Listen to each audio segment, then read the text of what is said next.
All right. So now we will be looking at the different methods of risk and uncertainty, and there are a few. And you don't really have to have a very thorough understanding of each of them. We are going to just pinpoint one or two of those, and we are going to learn how those work. But let's have a look at the overview of things as well. So as far as your syllabus is concerned, there are about 4 to 5 methods that they've presented as methods that can be used to evaluate risk and uncertainty. The first is scenario planning, and scenario planning is very simple. It's it's for you to come up with different possibilities. You plan the different scenarios, you kind of imagine, and you try to illustrate for yourself. Maybe you do it on paper, maybe you do it on a computer, maybe you do it on Excel. It doesn't really matter how you do it, but you're just coming up with different potential scenarios as you can see it. For example, I can if I have a trip tomorrow, I can have one scenario where it rains, I can have one scenario where it snows, I can have one scenario where it's sunny, and maybe I can have one scenario where I go and another scenario where I don't. So I have these 5 different scenarios. I'm ready. I've thought about them. I've planned for each of them. I've planned for what can I do if it rains. Maybe I'll just decide I'm not gonna go, or I can plan for something like, what if it's sunny? Then I can decide, okay, I need to pump gas this way. I need to get ready. I need to get the gear, etc. So you come up with the different scenarios and you plan for each of those. That's scenario planning. And there's an example given here where Shell was the only major oil company to have prepared for the shock of the 1970s oil crisis, because they had done scenario planning and they had this scenario already developed before the incident happened, so that they had already thought about it. It doesn't mean that what you thought and what you planned is perfect, but the fact that you have thought about it means that you have an edge, that you have an advantage. You can make or take a few steps. Your response can be faster, and that's important in business.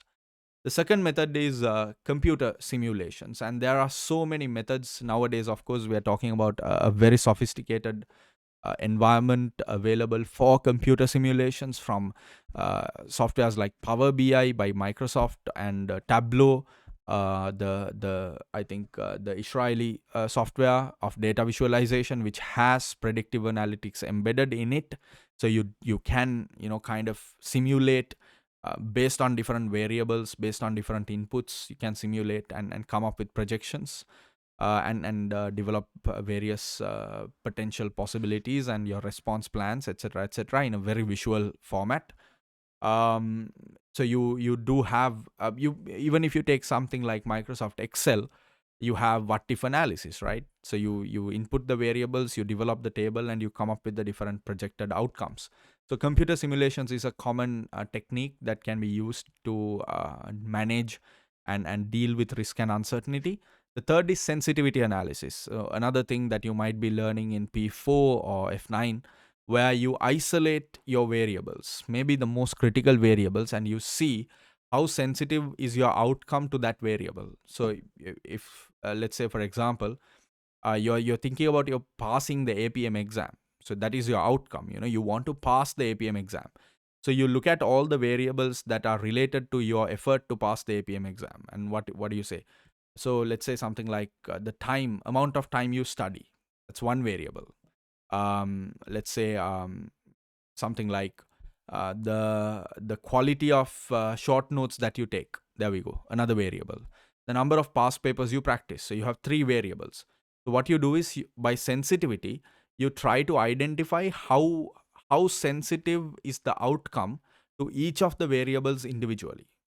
So if you analyze the 3 variables, and let's say the result you get, let's not get into the calculation here, and I don't think you do have the calculation for APM, but let's say that you do the calculation and you get a result saying the number of past paper practice, the sensitivity is like 70%. Hours you study, the sensitivity is like 20%. And maybe the third, maybe classes you attend, maybe 10%. So by the fact that you understand that there's a 70% sensitivity of the past papers you attempt to your outcome of passing the exam, what you understand is that that has the highest proportion of impact to your outcome, to you passing. So you do realize that you have to put most effort in attempting past papers. You do realize that out of the 100 things that you want to do, 70% of the work should be in your practicing past papers, because that is what is most sensitive, or that is what the outcome of passing the exam is most sensitive to. Now, if you have that information and then you work the other way around and you don't practice any past papers, and then you just go and attend the classes, or you look at all these videos and you just stop there, it is a low sensitive factor. So you have put more effort in a low sensitive factor, and then the chances of you passing the exam is going to be very low. So that's how sensitivity analysis works. You look at the high impact variables, you isolate them, and you see how sensitive are those variables to the outcome, and then try to come up with a plan. Now again, you never know.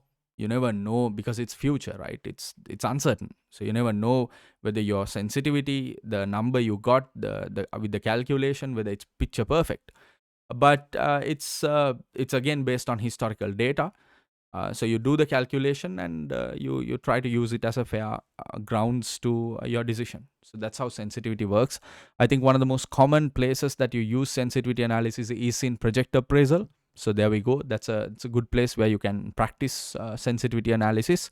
If you're working on P4, AFM, and if you're working on F9, both of those subjects do have sensitivity.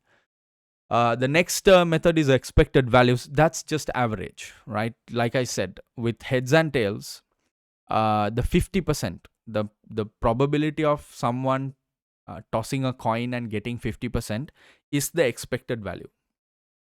That's just the average of a repeated task. It's so simple, right? So it's kind of like a long-term average, right? You think, if I repeat this particular task an infinite times, then what is the average outcome I'm gonna get? What is the outcome that it's most likely? And then you quantify that figure, which is what the coin toss does. It says that, if you toss a coin an infinite times, what you're basically getting is that there's a 50% chance that the outcome would be heads, and the 50% chance that the outcome would be tails. By saying so, you're saying that there's equal chance for this or that to happen. That's what 50% means, right? There's an equal chance. That's what expected value means. Your expected value is calculated based on that probability. So this is expected value can be used when you have the quantified probability figure, when you do have a chance, when you do have that figure, the percentage. Otherwise, it doesn't work. So it's a more risk analysis tool rather than uncertainty analysis tool. And the final method you have is maximax, maximin, and minimax regret. So these three in combination, I call it the models, or the techniques, because you have maximax, maximin, MM. But you can call it whatever you want. Some people call it decision criteria. These together, if you look at it as one overall model, what you're doing is you're dealing with situations where you don't know the probability. You don't have a figure. You don't have that percentage figure. Then what you do is you try to map all the outcomes. You just map all the outcomes possible, everything. You try to bring it in a table format or a list format, whatever. And then based on your risk appetite, you could be a risk. There are just three risk appetites, right? You could be a risk seeker. You could be like me, I suppose. You could be a risk neutral person, or you could be a risk averse person. So based on your risk appetite, or you could be a risk averse opportunist, someone who worries more about what you're going to lose rather than what you're going to get. So depending on what your mentality, what your risk appetite is, you have these different tools called maximax, maximin, and minimax regret that you can apply on those possible outcomes that you've extracted, and see what outcome matches your preference. And based on that, you decide, okay, so this is the outcome that I want, this is the outcome I like. Now let's see what I can do in order to achieve that. That's what happens. This is just a basic explanation. So these are the 5 different methods. In terms of your syllabus, you do have EV and Maximax, Maximin, and Minimax regret. The techniques as the ones that the syllabus lists, where you have to know how the calculation works. Not that the calculation necessarily is the one that gets tested, but there are situations where the calculation has partially been done and you might get to complete the rest of it, or the calculation has been done for you and you might have to use the results, use the information provided within that calculation in order to contextualize your answer when you actually write the paper or write your answer in the exam. So let's take a look at that in the next segment. Thank you very much. I'll see you soon.